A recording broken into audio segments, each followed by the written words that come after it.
So this is going to be a physical game, obviously. What changes when Big Ten play starts?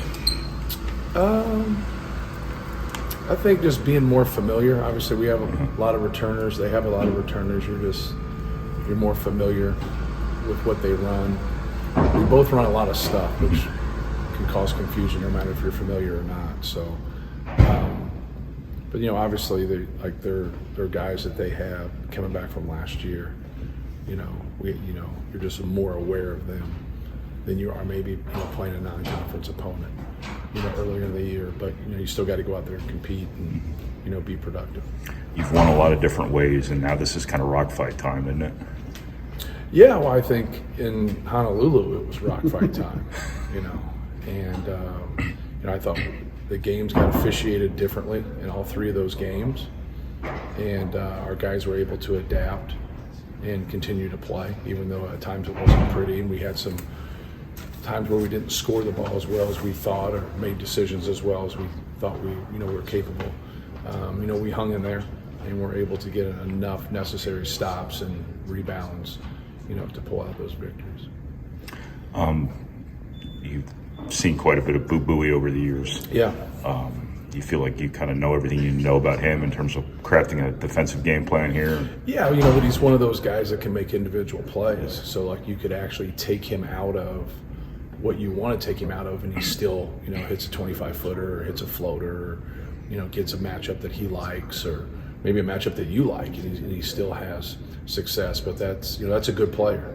That's somebody that can take what the defense gives him, and then at other times, kind of impose his will. And I think that's what he did in the second half of the season last year in Big Ten play, kind of imposed his will on the rest of the league and just kept making the key plays down the stretch that they needed.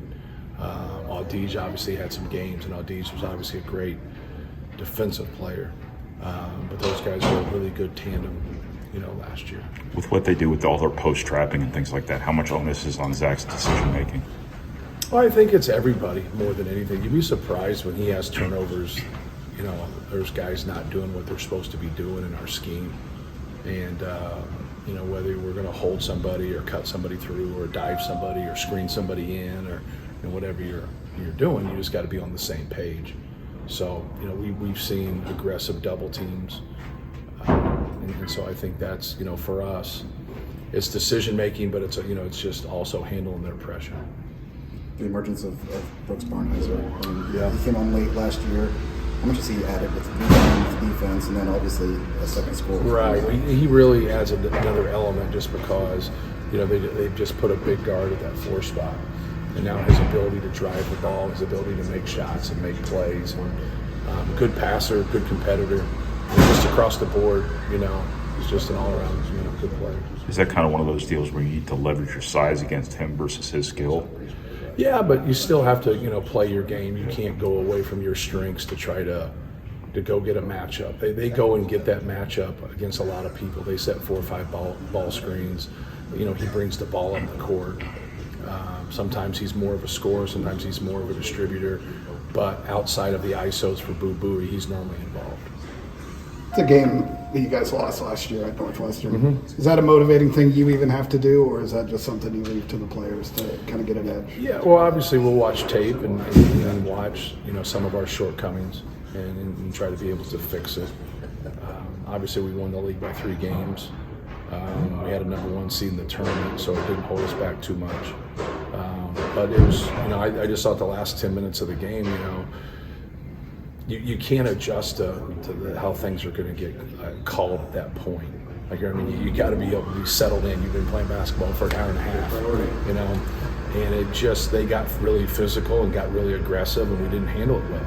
So, we got to do a better job of executing, but we also got to do a better job of just, handling their physicality and handling their pressure. Have you been able to watch a lot of Big Ten games yet this season? And if so, what do you think about the strength of the conference this year? I've watched some. There's some people I haven't had a chance to watch yet, but it's bits and pieces. I channel surf a lot, so I'll watch 4 or 5 games at the same time, just kind of flipping around, trying to find either who we're playing next, or in a week or 2, or just people that I like to watch. But no, obviously our league has always been good, and it's different because like I'm watching to like find out their personnel. You know, before you would just like know their whole personnel. Now you go and there's 3, 4, 5 guys on a team, even more sometimes. Like you have no idea who they are, and they're not true freshmen. So like that's really why I watch, just to kind of get a feel for the, the names that you've seen and the people that they've signed that you're not familiar with. Nebraska Northwestern kind of a surprise last year in your eyes a bit, just the way they rose and not being 5-1. Yeah, I think. You can't like put your opinion on what people rank you. It's like people that we have a good recruiting class right now, but so people say. Like, 10 years of people saying we had a shitty recruiting class, isn't it? We had really good teams. So like, who's wrong? Like, but then when it goes in your favor, you can't pop up and say, hey, we're the 8th best recruiting class. Well, you just made fun of them for a decade about how they evaluated the people you took. So like you can't take the positive out of it. So when people say like they surprised you, like I don't know, I'm not in their practices. Like I haven't watched anything from their summer. Like I didn't see, So it's they have a good coach, they have good players, they have experienced players, and so for me, like anybody's got a chance in basketball if everybody buys into their roles. People are shooting and making a lot of threes against them. Is there something systematically with the way they defend that sort of creates opportunities? Yeah, I mean, obviously I saw it analytically when I read all the data stuff, but I didn't see it like watching them play. They're a good defensive team. Like, they gave us a lot of trouble last year. So I'm not really worried about or concerned about like what their overall numbers are. I'm concerned about what their numbers are against us, right? Because I think we're different. And so I think that's an important thing, for us just to execute and get quality shots and give ourselves a chance to make baskets, but also give ourselves a chance, to get offensive rebounds and set our defense. They get a lot of turnovers too. I know that's kind of one of your hot buttons here. Just how slippery a slope is that going into a game like this? Yeah. No matter who our opponent is, it's a slippery slope for every coach in the country. Like it's, you turn the basketball over, then you shoot poorly. Like you're in trouble in any scenario. So I think it's always going to be the number one thing for us offensively is to execute, without being, in a way where we're so simple to where we're standing. Like now you end up getting shots, but you end up getting bad shots. Like you got to execute and you got to probe the defense so you can get good looks and give yourself a chance every single time. How much has Trey meant to your offense just in his effort? He just throws his body around so much. Yeah, well, for all three of those guys, it just gives us different looks, right? One guy's probably a more post guy, one guy's more of a three-point shooter, one guy's more of an athlete. And they all can do other things, too. They're not just limited to what, I said right there. But I think it helps us that, you can go to him, and then you got to worry if, like, you're going to come off of Zach, because a lot of people don't like to come off of him because then he just kills people on the glass. And to try to get deep position from him and get him on the move and get Caleb on the move, and then just trying to find Mason more than anything, like, whether he's just spaced out or he's coming off screens or he's setting ball screens, just finding him and trying to get him as many rhythm threes as we can get him. Do you anticipate, last year you kind of knew how teams were going to defend Zach by the end of the year. Now with Braden's aggressiveness shooting, the team's doing something different than maybe what you expect. It depends really on their ball screen defense. Like you're going to see him get to more pull-ups when people are in drops. When people are hedging high or they're flat hedging, it takes up a little bit more space. So it's really how they defend.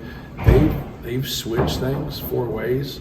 They've got into a drop themselves and they've hedged. So they mix things up. Doesn't mean that they'll mix things up during this game, but they've proven that they can do a lot of different things. So I think for us, more than anything, is just making sure, whether it's back screens, down screens, quick hits, ball screens, having good angles and making good reads.